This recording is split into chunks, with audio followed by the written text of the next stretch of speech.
Right now, the weather may be cooling down, but summer is still here though, Mandy. Yeah, we're holding on as long as we can right now, but Michael Sobek is joining us live from Marquette with a recap of some of the biggest events the city experienced. Good morning, Michael.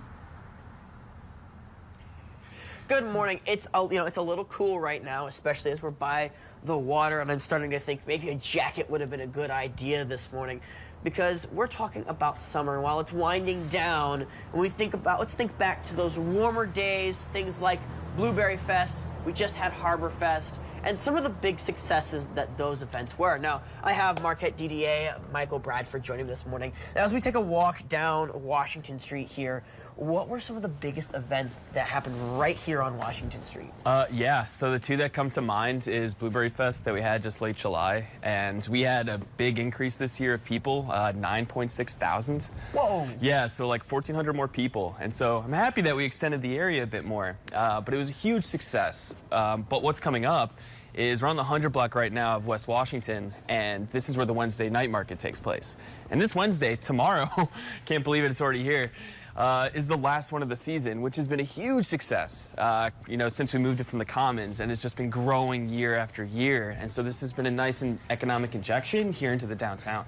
Now, some of these other events, such things as like classic cars on 3rd, music on 3rd, which there's one more of, those have been very successful events that have been happening here in Marquette. Do we see more people that are tourists, or do we see more people that are locals going to these events? Good question. So usually we see like a majority, say like 65% of locals that are attending the events, and then the rest are tourists, which is a nice kind of balance to have, because of course these events are for the community to come and enjoy their downtown. But also tourism, especially the economic impact of them, is massive and really helps, push businesses into the slower seasons, which of course is November, December. Now, talking about those slower seasons, just because they're slower doesn't mean there's not something going on. What are some of the big events that we can look forward to going into the fall? Yeah, so going into the fall, basically right on the cusp is the last Music on 3rd, taking place the 3rd Thursday of September, which we're just about to go into, which is blowing my mind right now.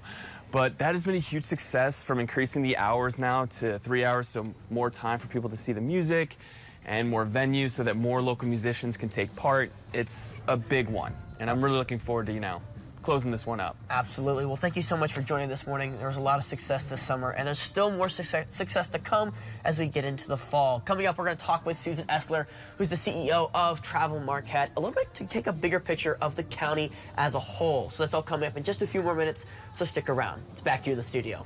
All right, we'll check back in soon. Thank you, Michael. It was so nice to take a trip down memory lane just then with them. And I know that we are all reminiscing now on Blueberry Festival and all of our summer events, but there's a lot to look forward to as the weather gets chillier. Yeah, and we have to look forward to this weekend, Mandy. It is Labor Day weekend, and 70s are on the horizon for it. So excited. I'm happy about that. I'm excited for some beach days as well. But first off, we're going to talk about some rain we have to get through, and